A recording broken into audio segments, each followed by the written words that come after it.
Welcome to Donmar TV News Channel, mga nagbabagang balita sa buwan ng Setyembre. Ito na, pasok na Velasco. Ayan. Ang bihirang buhay ito si Velasco. Sa ko ba sisimulan? Ganito kasi yan, ha? Ganito yan, okay? Seryoso na ito, seryoso. Tumahimik ka dyan. Ayaw nung iba may tugtog. Gusto nila seryoso daw. O di sige. Ganito. Ngayon may meeting, di ba? Alam nyo naman po, okay? Alam nyo naman kung sino ang nagpatawag ng meeting nito. Ang nagpatawag po ng meeting nito ay mismong Palasyo. O sabihin nito, Malacanang. O sa madaling salita, si Pangulong Duterte. Ganito ang kwento. Kinwento ito mismo sa akin ng ilang mga saksi doon sa loob. At isa na doon, kinonfirm ko to, hindi lang isa. Yung isa doon ay congressman mismo nakasama sa meeting. Okay? Anong... Matatawa ka dahil... ito. Nandali, sinulat ko pa nga yung kinwento niya sa akin. Nandali, asan na yun? Asan na yun? Wait lang, hanapin natin. Sinulat ko yan eh. Sabi ko, eto, sigurado ba ito? Sabi niya, ay nako. Abangan niyo yung announcement bukas. Ang palabas ngayon, okay? Ang pinapalabas ngayon ng kampo, itong mga press release na sinasabi si Velasco na daw magiging next speaker, yan o ay press release ho ng kampo ni Velasco di umano. Okay? Noong una, di ba, di nyo napansin, sunod-sunod ang press release ni Velasco na kesyo, kailangan gentleman's agreement, sunod-sunod yan, hindi nyo napansin? Sunod-sunod, ang dami talaga sa lahat ng media. Kasi talaga hong may alaga. May umaalagang oligarch dito kay Velasco. Diretsuhan na tayo. Ito daw di umanong umahawak sa kanyang oligarch, okay? Ay si RSA di umano, okay? Bakit? Daw, i-research ninyo. Meron daw kasi yung sinasabi nila, okay? Sa balita, nakita ko ito, okay? Sabi nila, ay salamat Jean Satorn at saka Wilfred Estrada, mabuhay ka. Sabi nila, ito daw kasing asawa ni Velasco ay anak daw ni RSA. Kaya may kinaugnayan. Okay? Kaya ang sumusuporta dito kay Velasco ay ito daw si RSA para maging speaker. Alam nyo naman kung bakit kailangan siyempre ng mga oligarch o ng mga negosyante ng tao o sabihin na natin para ma-push yung mga interest niyan. Hindi nyo kasi alam na marami yung, kaya nga 'di ba may word tayong ginagamit na lobbying. Yung RSA si Ramon Ang po. Ayan may tinatawag tayong lobbying, 'di ba? Ano yung word na term na lobbying? Ito yung lobbying, ibig sabihin yung mga negosyante kakausapin yung mga senador o congressman para i-push yung mga kontrata na kailangan nila sa gobyerno. Ganyan ang nangyayari. Okay? So, dahil dyan, kaya, quote-unquote, kaya nagkaroon ng say si Velasco. Kasi hindi nyo mapansin, saan galing to si Velasco? Parang sa tanan ng buhay natin, parang namang atang walang bigla na lang sulpot ito si Velasco sa atin. Bakit ganon? Kasi nga, may nagpupo sa kanya ngayon. Yung partido, tandaan niyo si Ramon Ang ay may partido. Yung partido na yon, okay, ay yun ang sumusuporta sa likod ni Velasco at PDP. Okay? Ngayon, okay, salamat muna White Jeans. Ito gusto ko topic pag-involve na si Taning Pera. Iyon. Okay? So, ganyan yan. Ngayon, hindi pa tapos, gusto nang tinatangka nilang tanggalin si speaker. Bakit to? Kasi magsisimula na yung budget. Yung budget deliberation. Hindi nyo napansin yung mga kudita na supposedly sa speakership? Nag-ingay yan. Isipin nyo, sinasabi kasi nila, ang packaging nila dapat sundin yung pinag-usapan kay Pangulong Duterte. Pero bakit nagkaroon ng alingas-ngas na papalitan si speaker bago mag-budget? Kasi importante yung budget. So ngayon, pinatawag sila ni Pangulong Duterte para mag-usap. Sabi ng isa kong source, naku, sabi ni Pangulong Duterte, okay? Sabi ito ha, sabi niya kay Velasco, hindi ba pwedeng December? Parang ganon, sinasabi niya. Hindi pwede, hindi niya word na pwede. Parang, tapusin na lang muna natin yung budget hanggang December. Si Speaker Cayetano. Para maging kasi last year, remember, naging mabilis ang pasa ng budget. Remember, ang budget ho ay hindi budget, baka akala ninyo budget ng congressman, hindi yan. Budget po yan ng executive branch. Okay? Executive branch po ang nagdidesisyon yan. Si Pangulong Duterte. Gusto niyang mapasa na kagad yung budget ng mabilis. At confident siya kay Speaker Cayetano, kaya sinabi niya sa meeting, sabi ng aking bulilit doon, mga bulilit, madami sila doon, sinabi niya na December na lang. Alam niyo sagot daw ni Velasco. May usapan na. Okay? It's not just once. Mga ilang beses daw niyang inulit kay Velasco ito na December na lang tapusin na muna yung budget. Ayaw daw pumayag ni Velasco. Lagi niyang ini-insist na may usapan. Ang lupit. Ito pa. Okay? Pagdating daw doon, syempre, nagsalita na. Kanya-kanya. Ala, sabi nitong aking bubwit. Hindi pala bulilit, bubwit pala. Sabi sa akin itong bubwit ko, naglabas daw ng cellphone si Velasco. At alam nyo ginawa, binasa yung statement. Sabi niya, ito. Nagbasa ng statement. Meeting nyo, nagbasa ng statement. Ano ka? Kasi nga, ang chismis talaga dyan, wala naman, medyo mahina si Congressman Velasco. Sabi chismis to At ang nagdidikta lang dyan ay yung kanyang asawa. Tuwing may meeting, yung asawa niya ang gumaganon. Daw Okay? So, nung nagbabasa na, medyo kasi parang, hello, nag-uusap-usap tayo para pag-usapan yung bigla ka nagbasa ng official statement mo. Sino ka si Robredo? So, nung nagbabasa, hanggang to the point na natapos na, wala nga daw nagsalitang ibang congressman, at sinabing sinusuportahan siya. Meron siyang isang kasama na congressman na kapartido ni Ramon Ang, okay? Nakalimutan ko na kasi yung pangalan ng partido na yon. At ito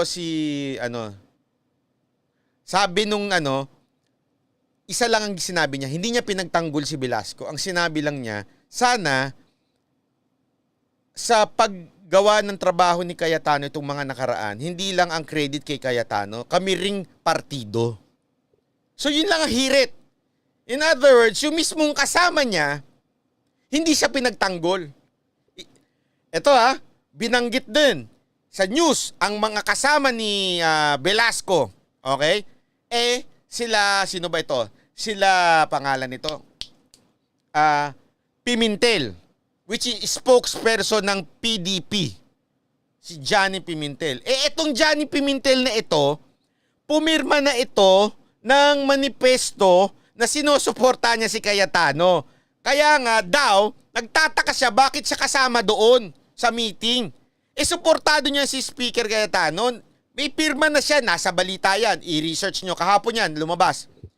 Suportado siya kahit ng mga kaalyado mismo ni Velasco.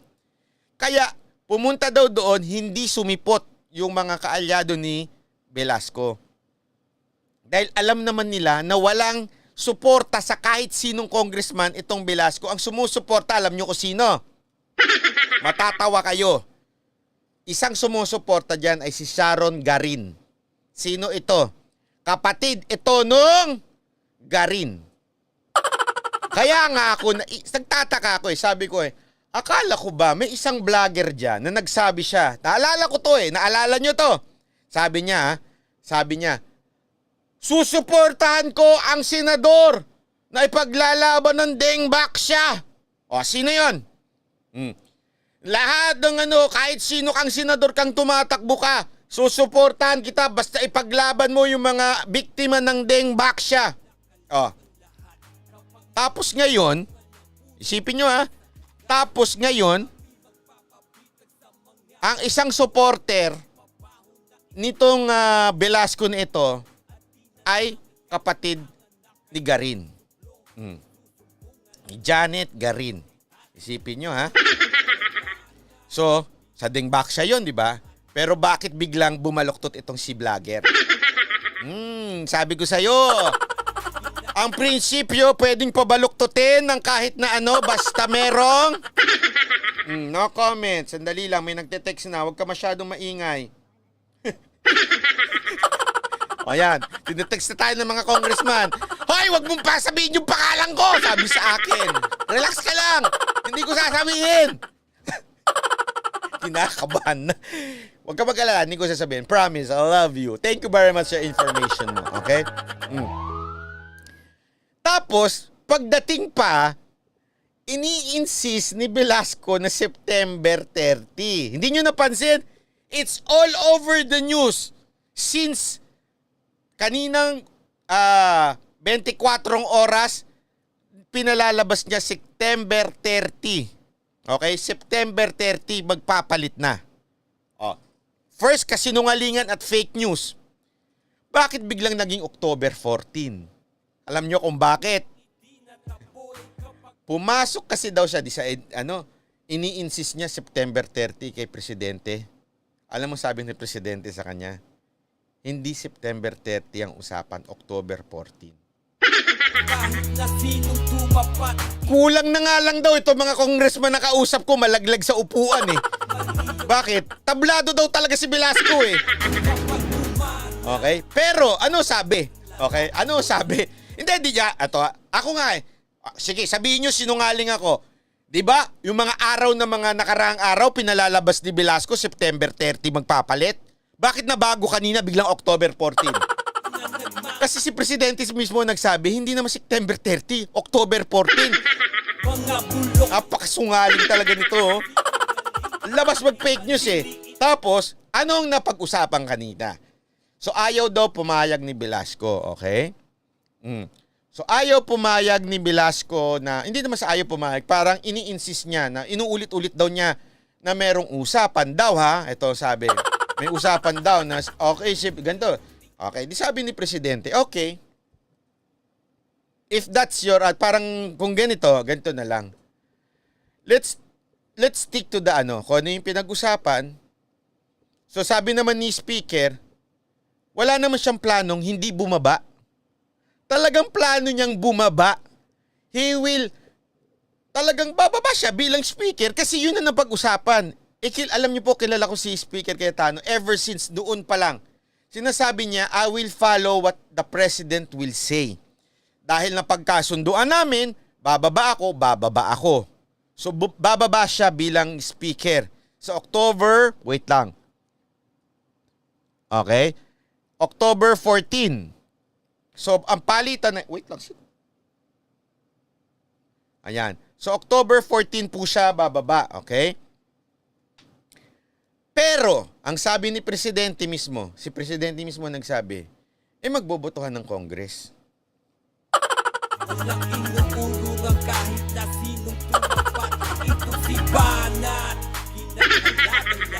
Alam niyo sabi ko, ito na lang Siguro, syempre, ayaw na rin mag-ano ni Presidente na, anyway, sa tingin ko ito lang ang basa ko, opinion ko lang naman to, opinion ko to, na hinayaan ni Presidente na, sige, baba ka na lang. Okay, anyway, wala naman may gusto dyan Wala, isipin nyo ngayon pa lang, okay, ngayon pa lang, 200 mahigit na congressman na ang pumirma ng manifesto supporting Speaker Cayetano. Ang kailangan lang is majority. Ano ibig sabihin ng majority? 300 ang congressman. Ang majority, ibig sabihin kailangan lumagpas ka ng 150. Ngayon 200 na. Ultimong kakampi niya, isipin mo mga kakampi niyang taga-PDP, nakapirma kay Speaker Cayetano. mismong minority, nakapirma kay Speaker Cayetano, saan ka pupwesto? Oh, ito pa. Binabasa ko kasi yung message sa akin eh. Ito. Oh, yan. Sabi nga niya tinanong. Kasi sabi ko, paano kung makakuha siya ng number? The only way para makakuha siya ng number, itawagan ni Presidente isa-isa yung mga congressman. Sa tingin nyo gagawin ni Presidente yon?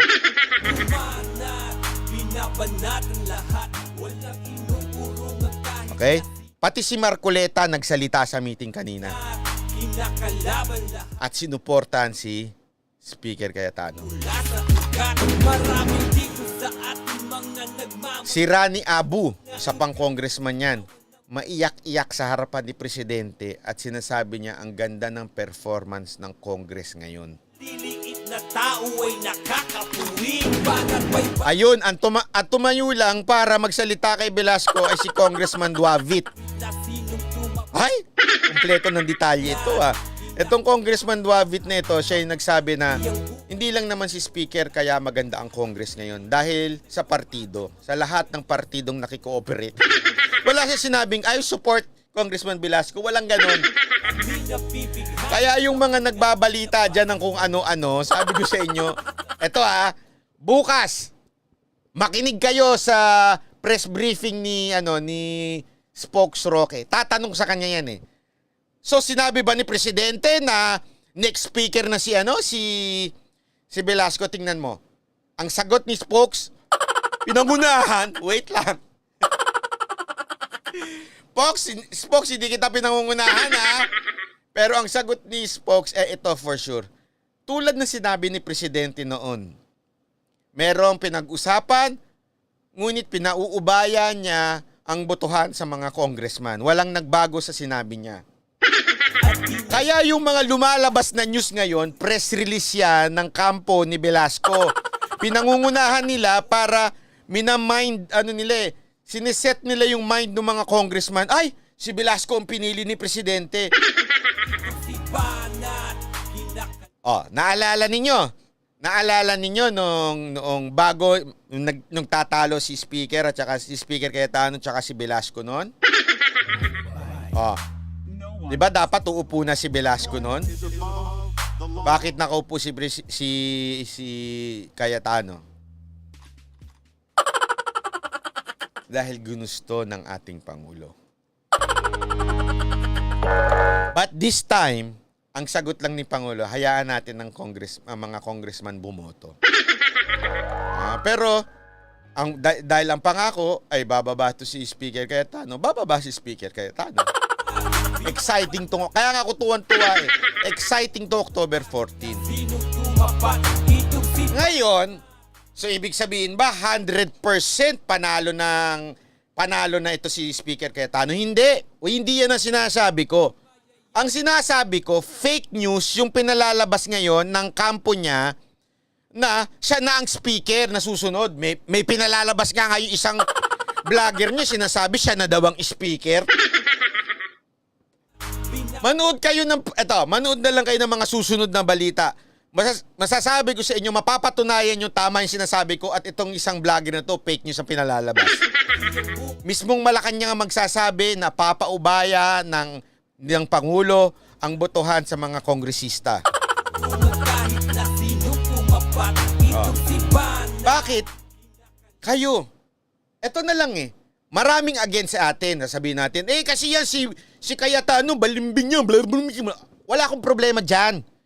Pero ang labanan ngayon, it's Cayetano and Velasco. Okay? At sa katunayan nga, yung mismong Romualdez na kamag-anak mismo ni Madam Imelda, yung kanilang pamilya, nilang Marcos, todo ang suporta kay Speaker Cayetano. Why? Because the Congress now is performing very, very, very, very well. To the point, mas nakikita nga natin sila nagfa-function for the first time. Sila, kaysa sa Senado, kailan nangyari sa kasaysayan ng bansang Pilipinas. So, this is not a choice between, balimbing kasi si Cayetano, balimbing kasi si Cayetano. Hindi. San ba nasusunod yung gusto ng ating Pangulo? Kaninong pamamahala? Sabi ni TP sa live niya, Lord na daw ang speaker. Ipapuputol ko ang ingin ko pagka naging speaker yan. Oh. Ipautol ko yung ano ko, pagka naging speaker yan. Oh. Sabi ko sa inyo, mas, okay? Mas pwede pang manalo yung iba kaysa sa kanya eh. Oh. Sabi ko sa inyo, baka pa iba. Ako lang, sa totoo lang ha. Gusto ko talagang bumaba si speaker. Bumaba ka, patunayan mo na sumunod ka sa usapan. At pag yan bumaba, okay? Hindi niya nakasalanan ko iboto siya uli. Pero pag yan bumaba, kahiyayang baklutos na yan. Pahiyang-pahiyayan. Bakit sinasabi niya hindi bababa si speaker? Bababa si speaker. Paulit-ulit niya na sinabi ang bababa yan. Ngayon, kasalanan nyo na kung hindi ka iboto yung bata mo. Dahil sa akin, sa totoo lang, mas gugustuhin ko pang si Marcoleta na lang. Sa totoo lang, mas gugustuhin ko si Marcoleta ang masusunod na speaker. Si Mark Lopez naman, ang kanya binase lang niya sa mga news. Okay? So yun yung lumabas sa news, so binase lang niya. Sa totoo lang, wala naman kasi siyang basta, hindi ko naman sinasabing wala siyang alam, pero ibig ko sabihin, in terms of sa mga inside, hindi niya naman po masyadong nakakausap yung mga tao dyan. So, bumabase siya sa news na lumalabas. Alam na, hindi nyo napansin, sabay-sabay? Sandali, sino ba nagpatawag? Ang nagpatawag ng meeting, Malacanang. So, dapat Malacanang ang magsasabi kung ano yung pinagmitingan. Hindi nyo ba tingnan nyo, hindi kayo nagtaka? Biglang lumabas yung meeting na si Velasco na daw ang next speaker. Saan ang galing yun? May nakasulat ba silang source from Malacanang? Walang sinabing ganun. Bakit? Galing sa kanila kasi. Minamind conditioning na nila yung mga congressman. Noon pa ever since minamind conditioning na nila yung mga congressman na siya ang susunod na speaker. Kaya nga sabi ko sa inyo, ipapuputol ko tong pag naging speaker yan. Pero gayon pa man, joke lang po yun, hindi ko papuputol. Kasi posible naman din talaga na maging speaker siya. Bakit? Pucha, alam mo naman mga congressman natin.